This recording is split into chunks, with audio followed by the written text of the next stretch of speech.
मैं वहाँ चिल्ला रहा हूँ खड़े होकर, कोई नहीं था। मैं कौन है, एनीबडी देयर, कोई नहीं आए भाई। लॉन्ड्री वाला आए, मुझे देख के चला जाए। मैं उसको बोला बुला दे भाई किसी को। थोड़ी देर में बराबर में ही रूम, मेरे गेट था, गेट खोल के बंदा बाहर आ गया। साला मैं इतनी देर से चिल्ला रहा हूँ, तो कहता कुछ पे जाना है। मैंने कहा ये 400 दबा दे। इसने 402 दबाया, मैंने पैसे कराओ, यूँ बोलने लगा रूम पे जाओ। ठीक है भाई चलते हैं। हम रूम पे चले गए।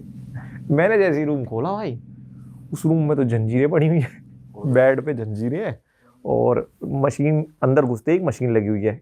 तो वो मशीन चालू हो गई एकदम से कि अब बटन दबाओ आपके पैसे कट जाएंगे और ये रूम एक्टिवेट हो जाएगा। और उस पर रूल्स लिखे हुए थे इंग्लिश में कि एक बार रूम बंद हो गया तो 4 घंटे से पहले खुलेगा नहीं, कि वो लव होटल है।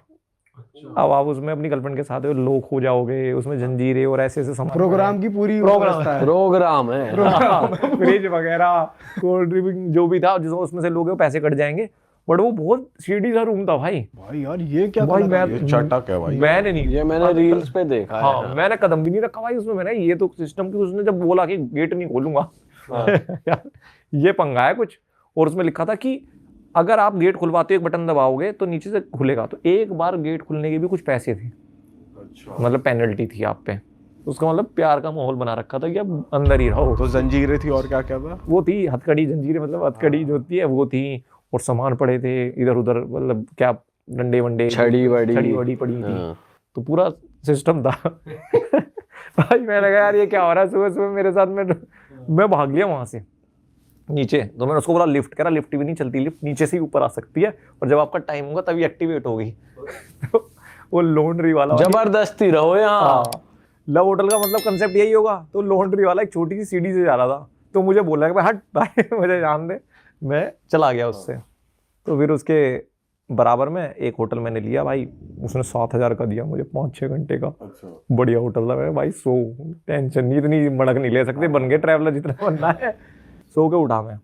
तो भाई मैं नहाने का हिसाब पूछा, तो उसने बोला वी हैव ऑनसेन। भाई होता होगा कुछ ऑनसेन बोनसेन। होटल में नहीं थे नहाने वहाने का? होटल में ही जिसमें था। उसने बोला कि आपका जो है लड़कियों का 3rd फ्लोर पे है, लड़कों का 4th फ्लोर पे है, बट हमारे पास ऑनसेन है। तो रूम में बाथरूम्स नहीं थे? नहीं रूम में नहीं था, हम हॉस्टल में थे ना। अच्छा। तो ठीक है भाई 4th फ्लोर पे चले जाएंगे लड़कों का। भाई मैं जाके देखा तो ये वॉश बेसिन है और अंदर एक इतना बड़ा रूम है ये, और इसमें नंगे नंगे लौंडे खड़े हैं 5-10। यार ये क्या हिसाब है भाई, पूरे नंगे नहा रहे हैं ये तो सारे। तो फिर मैंने थोड़ा ऑनसेन के बारे में पढ़ा। तो ऑनसेन की इनकी क्या टेक्निक होती है कि सब नंगे नहाते हैं, और ये जापान में बहुत कॉमन चीज़ है। इसका मेन चीज़ क्या है, एक पूल होगा उसमें 40 डिग्री टेम्परेचर पे गर्म पानी होता है, वो आपकी यहाँ तक होता है। तो आपको उसमें बैठना होता है। तो वो कहते हैं कि वो पानी जो है ना आपकी बॉडी की सारी गंदगी निकाल देता है, डिटॉक्स कर देता है। ये हमारे आयुर्वेदा में भी है ये तरीका, वाकई में काम करता है ये। तो भाई ठीक है, बट यार हम नंगे कैसे नहा ले भाई किसी के साथ। और भाई मेरे को बड़ा अजीब लगे। और वो लोग बिल्कुल भी हंसी मजाक नहीं, कुछ नहीं, वो स्ट्रेट फेस पे नहा रहे हैं प्रॉपर। ऐसे बराबर से निकल जा रहा भाई मेरे बराबर से, मैं यूं बच रहा हूँ ये क्या है। तो ठीक है, मैं देख रहा हूँ दिन में कब टाइम मिलेगा मुझे खाली मिल जाए। अब नहाना तो है ही भाई, बाहर निकलना है। तो मैंने देखा 2-4 बार चक्कर काटे उसके, मुझे वो खाली मिल गया कि अब ये 2-3 बजे तक नहा लेंगे, 4 बजे के बाद कौन नहा रहा है। मैं गया भाई, मैं नहाया वाया, कपड़े उपड़े उसमें बाहर ही है। उसमें इतना बड़ा वो लगा रहता है पोस्टर कि अगर आप इसके अंदर कपड़ों में गए तो आप पे पेनल्टी लगेगी, तो कपड़े में नहीं जा सकते कच्चे बच्चे में। तो भाई मैं चला गया, मैं नहाया वाया, नहा के एकदम से मैं ऑनसेन में कूद गया। तो मैं जैसे यहाँ से गर्म पानी आ रहा था, ऑनसेन ऐसा था, तो मैं थोड़ा ऐसे बैठा था कि कोई आ भी जाए साले को कुछ दिखाए ना। भाई जैसे ही मैं बैठा भाई ये काला आ गया, लंबा चौड़ा अफ्रीकन। भाई मैंने कहा यार ये क्या बकवास है भाई। अब भाई होगा यार भाई। अब या तो मैंने कहा यार इसके साथ या तो 1-2 और आ जाए, इसके साथ में यहाँ पे टिका नहीं जाएगा। अब दिमाग 2 तरीके से चल रहा है। अब मैं बैठा हूँ भाई, और वो आके साला ऐसे भाई बैठा है ना, ऐसे बैठ गया भाई, इस तरफ मुंह करके। हाँ ऐसे चौड़े में। मैंने भाई यूं कर लिया, ऐसे घुटने उठा लिए। यूं कर रहा हूँ। तो आकाश भाई ने ये कर लिया। मैं ऐसे बैठा हूँ, मैं ठीक है भाई, ऐसे अपना थोड़ा सा विचार वाली पोजीशन में कि बंदा कुछ सोच रहा है, डिस्टर्ब ना कर दे। तो मैं सोचा उठूँ तो साला उठूँ कैसे भाई। तो पानी मेरी तरफ से आ रहा था, तो मैं उससे आई कांटेक्ट भी नहीं कर रहा, क्या डाले देर से हेलो करूँ। तो मेरे से बोलता एक्सक्यूज मी ब्रदर। यस। तो कहता वो पानी ना वहां से आ रहा है तो उधर गर्म होगा, why don't you sit here. मैं क्या क्या कह रहा भाई तू, भाई मैं नहीं, मैं उठा, मैं भाई तेरी नीयत ठीक नहीं लग रही मुझे, मैं तो जा रहा हूँ। मैं तो भाई उठ के भाग गया। फिर उस दिन ना शाम वहाँ पे एक बंदा आया था इंडिया से, पाजी थे हमारे, तो मैंने आते ही उसको बोला भाई तुझे पता है यहाँ पे नहाने का जुगाड़ नंगा है? कह रहा जी हाँ हम ना जाएंगे नंगे वंगे, हम तो कच्चे में ही जाएंगे। पाजी कच्चे में ही जा रहे हैं नहाने, वो नहीं माना भाई। फाइन भरा उन्होंने। अब पता नहीं पहले ड्यूल लगाई नहीं लगाई भाई, वहाँ तो लगा हुआ था पोस्टर। और पाजी तो कच्चे बच्चे में हाथ डाल के एकदम बढ़िया से नहा रहे थे। भाई क्रेजी सीन है यार। भाई बट जापान के गांव वाँव और ये सब कैसे हैं भाई? आपने तो पूरा एक्सप्लोर करा है। भाई जापान के गांव बहुत ही सूदिंग चीज है, बहुत ही सूदिंग। पर यह है कि मेरे को अगर चूज करना हो ना कि चाइना या जापान, तो मैं चाइना करूँगा। उसका रीजन है वो मेरी तरह बदतमीज से हैं थोड़े, मतलब वो वहाँ रिलेटेबल लगेंगे यार कि थोड़ा कुछ तो हो रहा है। वो बहुत ही अच्छे हैं यार जापान के, बहुत ही अच्छे हैं। मतलब वो शायद वो शांति थोड़े दिन में बोरियत बन जाए।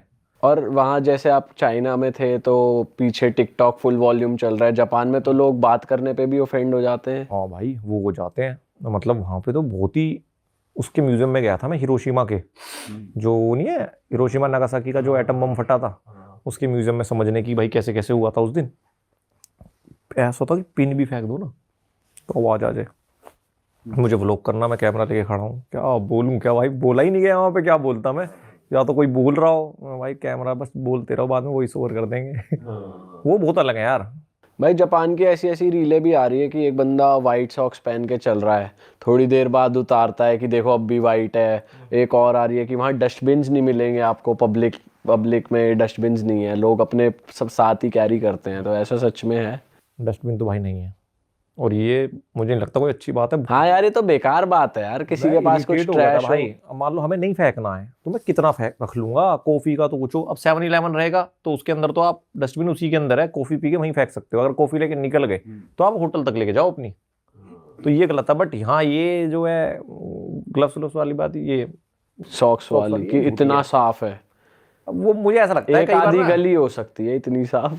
कोई भी नहीं होगी यार इतनी तो, मतलब अगर धूल तो एकदम रहती है सफेद यार। जुराब है फिर वो गंदी तो होंगी। अगर तुम रोड पे चल रहे हो यार, थोड़ा बहुत रोड वहाँ गाड़ियां तो चली गाड़ी चल रही है। बंदे जूते ही पहन रहे हैं, ऐसे थोड़ी है कोई फैदर पहन के घूम रहे हैं। तो वो तो ओवर हो जाता है, मुझे लगता है कई बार सोशल मीडिया एक फ्लो में चला जाता है। भाई वो वाला एक्सपीरियंस कैसा रहा आपका? ग्रेट वॉल ऑफ चाइना गए थे आप? यार वो अच्छा एक्सपीरियंस था, मतलब कि उन्होंने अच्छी हिस्ट्री रही है उनकी उसके पीछे। ऐसा नहीं है कि कुछ भी बना दिया हो, कि वो मुझे ऐसा लगता है ग्रेट वॉल में घूम के आपको पता चलता है बहुत ऑब्सेस्ड है अपनी बाउंड्रीज को लेके। चाइनीज जो है, आप ये सोचो ना, इनके खून में है, जैसे पंगे करते रहते हैं बॉर्डर पे।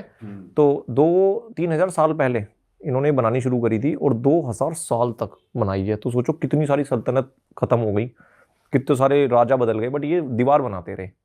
और ये इतनी बड़ी दीवार है कि दिल्ली से न्यूयॉर्क चले जाओगे। अच्छा 22,000, दुनिया की सबसे लंबी दीवार है, 22,000 किलोमीटर के आसपास लंबी दीवार है। और जो भी कैदी होते थे, जो मजदूर थे, जो भी कैदी होते थे, उनको भी वहीं भेज दिया जाता था। जो थोड़ा सा पकड़ा गया उसको वहीं भेज दो, चलो वहीं काम पे लगा दो। और जो मरता था उसको वहीं दफना देते थे। अरे वाह, आपने ये वीडियो यहाँ तक देख ली भाई, तुमने हमारी मेहनत सफल कर दिया। तुम ही लोग हो असली रियल हिट।